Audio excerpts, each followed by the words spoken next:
This isn't gonna work well. It's fun.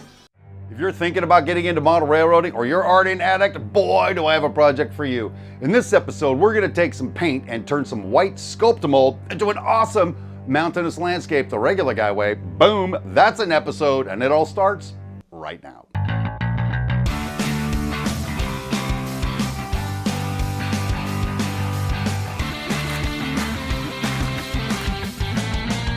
Hey, welcome to my hobby room, to the Brownsmith Railroad and the Fertile Valley Project Build, just chugging right along. Today what I'd like to do is turn those white Skulptamolded mountains I left you with last time into this sort of mountainous, rocky scene you see right here. And this will pave the way for putting on some ground cover and some vegetation, really watching the scene take shape. I had a ton of fun doing this yesterday, and I'm gonna share that with you. But speaking of sharing it with you, don't expect to see a 1, 2, 3 step process on painting this out. You'll see a lot of videos where that's the case. Do step 1, do step 2, etc.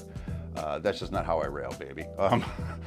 I get in there, roll up my sleeves, and I start painting. It's more of an artistic kind of thing where I add some paint, I blend some paint, add some more paint, try some things on the fly, and ultimately stop when I think I've got what I want. But don't let the word artistic scare you away right now, okay? Watch what I do, see how I do it, and I'm sure you can come up with something just as awesome as this, or maybe even more awesome. Which reminds me of one last thing before we actually get to work. The comments on these videos are intended for our viewers to share their tips, tricks, and techniques with the rest of the community. So if you've got a way to do it, you've seen another way to do it, just put that down in the comments, share it with the community. And since it's for the community and not for me, I don't necessarily respond to every comment, but I will respond to some of them. So anyway, there you go. I really just want to jump in right now by starting to paint this strata layer back here. So to finish off the entire second strata look, I went through with the back of my X-Acto knife blade and I just started scraping along all over the place randomly. Scrape, scrape, scrape, scrape, scrape like that. And I'm pretty happy with the effect that's produced. When I was going through with the Dremel though, I kind of got this deep chasm drilled in there. Unfortunately, the Skulptamold was pretty thin right there and the bit just popped right in and made that cavern. But as we move further up from there, you know, I'm kind of happy with sort of the different texture we have there. I don't know how groovy it is long term. I even got myself this little cave back here that I'm gonna cover with a bush or something. Listen, the regular model railroader works with what he has. I'm not gonna go through and re-Skulptamold this. I may have made some mistakes, but next time around, I won't make those mistakes. It's part of the hobby, it's part of what I enjoy about it. So, got the tonal portals in such as they are, got my second strata layer cut, time to paint. And the thing I'm gonna start with is that second strata layer, just to see what happens. I went through and I bought me some folk art acrylic paint. The color is Camel. Camel's the color I want to use. It's kind of a sandy looking color. We're going to see how it looks on the layout, but the first thing I'll do is go through and paint that deal I just carved out and go from there. And then after that, we're going to paint brown pretty much everywhere else. Down here, I'm thinking dirt. It's dirty down there. And up here, I'm thinking this camel color. And then further up, it's gonna transition more to some kind of granite or rock or something to kind of match some of the other stuff we're doing on the layout. So anyway, this is me just coming up with the plan by the seat of my pants, because you know I rail by the seat of my pants. So let me bring you in closer. Let's get a brush. Let's apply this to that. All right, so to keep the paint off my track, I've got me a little piece of cardboard way up here. And now listen people, it's like 5,000 degrees out here in the hobby room, so this paint's gonna probably dry pretty quick. We'll put a little bit on at a time. That, take the brush and see what happens. We'll start down here.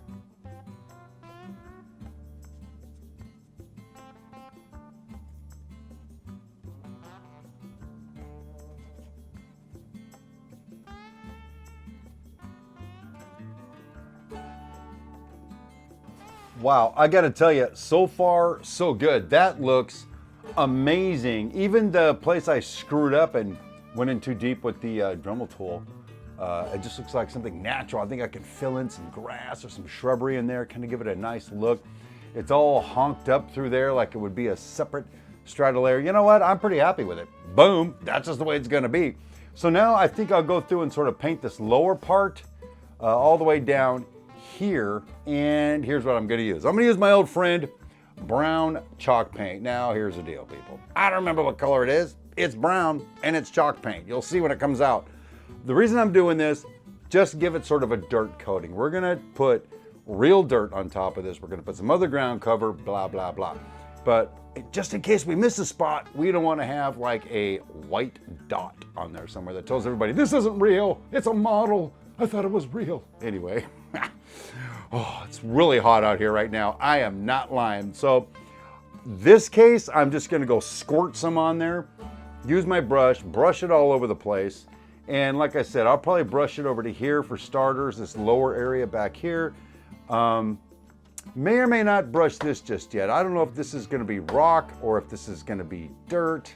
I kind of want to make it match the logging camp. I don't really know right now, but for now I know I can get that top part, so we're gonna get on that.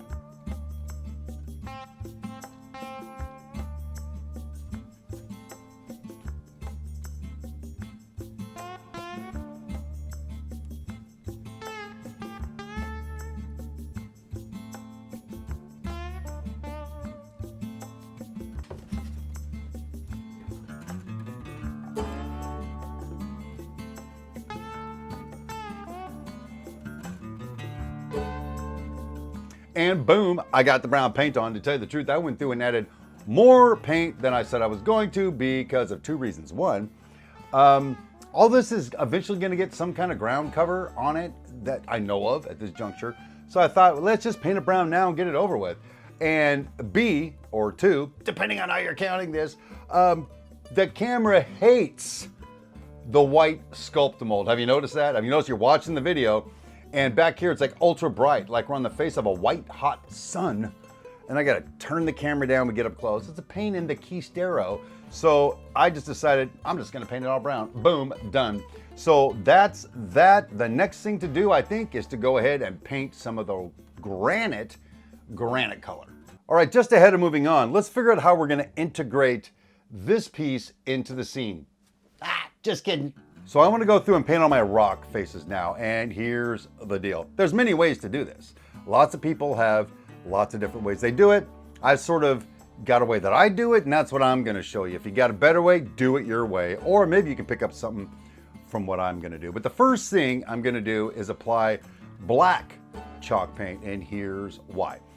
When painting rocks, it is my technique to paint the shadows, paint the base color, and then paint the highlights. Now, it's all water-based paint, so once it's kind of on there, I'll take a brush with some water on it and start blending in those edges. And frankly, as it develops, it develops. Some of it just happens when it happens, and you're gonna see that hopefully as we move forward. So for now, I'm gonna take this black chalk paint, get in here, and start painting the shadows onto the rock surfaces.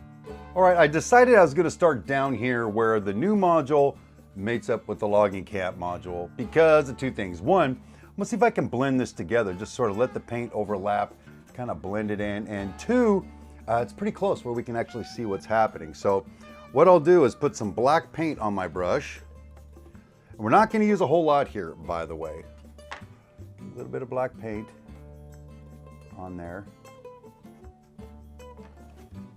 And come through. We're gonna get rid of the white for sure, but then I'm gonna see if I can blend that in with what's going on up there. Now you're looking at that going, that looks impressive. Wait until we're done, okay? That black you just see right there, as it's drying, we'll put some gray on it and some other colors, and I think that's gonna tie it in. Matter of fact, we'll just go through an airbrush. Go through and dry brush a little bit more on here as a base coat for this seam and see how it looks when we're done. So that's pretty much all I'm gonna do right there. But I've got some other areas here. There's like sort of a ridge here. There's sort of a ridge here. And where there's not quite a ridge, I just fake it. I just make one, frankly. Get a little bit more paint on the brush. Come through and get this action happening just like this. All right, that's a shadow of something.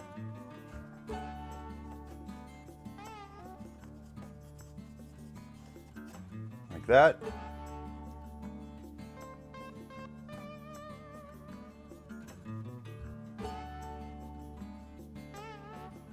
Well, that kind of got all of that there. Let's move up to the top then and see what we're going to do about that. Up here, same kind of deal, but we got a couple of different things happening.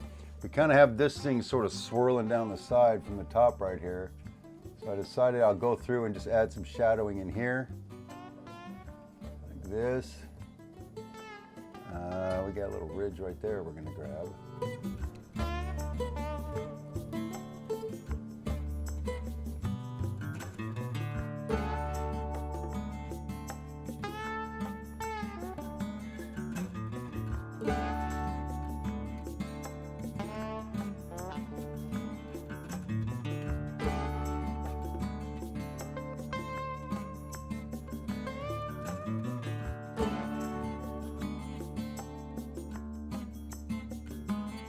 Okay, so you see I went through and I got the shadows in some cases they're kind of straight lines, some kind of way they're not. But overall, I think so far it looks pretty good. I added that brown up at the top too to put some dirt up there. I think it's gonna look okay. Let's get down to trying to make these white spots look more like slabs of some kind of granite or stone or something. We'll see how it looks when we're done. To do that, I'm again gonna turn to my old friend, chalk paint. And well, here's the thing, why am I using chalk paint so often? A couple reasons I like chalk paint. One is it covers over anything. It'll just cover over. You can paint over metal and be done with it. Two, it's water soluble. Even after it's dried, you can get a brush on there and you can start wiping it around and mix the colors together. It works pretty nicely when you're blending paints. It's been my experience anyway. And the third reason, when it dries, it is flat. It's got a chalky surface, so when it dries, it looks, to me, very realistic, especially when you can put ground cover over the top of it. I weather structures with it and all kinds of stuff. So chalk paint, look it up at your favorite big box retailer or hobby store. You can't go wrong with chalk paint. So I'm gonna use gray chalk paint now, and I'm gonna go back through and I'm gonna start painting over this. And you'll see I've got white showing through the brown, and I got some white lines back here again where our little custom strata layer is. The intention is to get this gray on and then again, get the wet brush and start blending all that together. I may need to grab some more paint here and there, yada, yada, yada. So anyway, that's what we're gonna do. Let me bring you in close and let's take a look at painting this gray. Just take a little bit of this gray paint and start painting.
People, I'm really stoked with the way this is coming out right now. It may not look like much in the moment. Wait until you see what's gonna come next, because I've got a technique that's gonna blend this together by just starting out. See how the gray with sort of the white not being completely covered up kind of makes it look like a different kind of rock? That's what it looks like here in the studio. And then way back up in here, this bulbous rock thing above the 2-track tunnel portal. Amazing. I am so totally stoked right now. So here's what we're gonna do to finish this off, or at least I think we're gonna finish it off. I'm gonna get a brush that's wet and I'm gonna start blending all these edges in together. I may add some more brown paint, some more black paint, some more gray paint, and then at the very end, we're gonna dry brush brown paint over everything. You're gonna see how that's gonna look. It's gonna be awesome.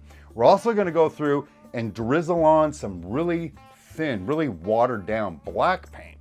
so that it catches all the nooks and crannies and the same kind of stuff you do on something else. But this juncture, looking pretty cool. Can't wait to see what it looks like when it's done. Let's get on it.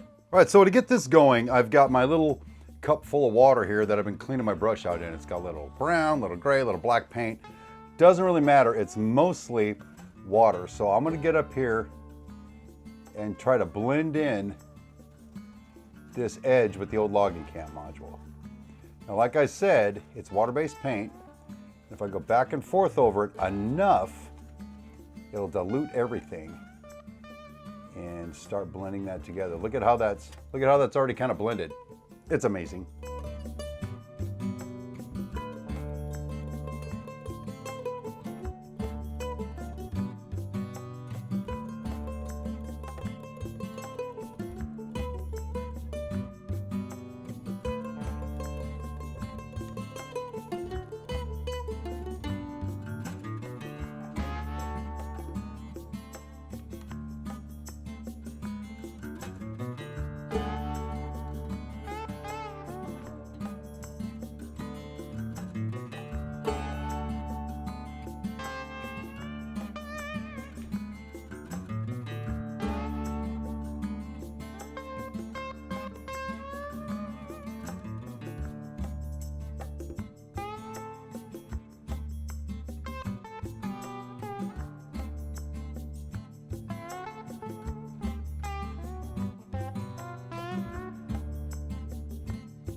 Well, rail fans, there you go. That's the regular guy way of painting up some mountains up here in Fertile Valley. Sure hope you enjoyed following me on that journey. Had a great time making the video. Next time, we're gonna be able to start putting in the ground cover and the vegetation, maybe even a little detail. Gonna put in a little crib wall right here, which ought to be a lot of fun. But that'll be next time. Thanks for joining me this time on It's My Railroad. And until next time, my name is Steve Brown. Rail on, my friends.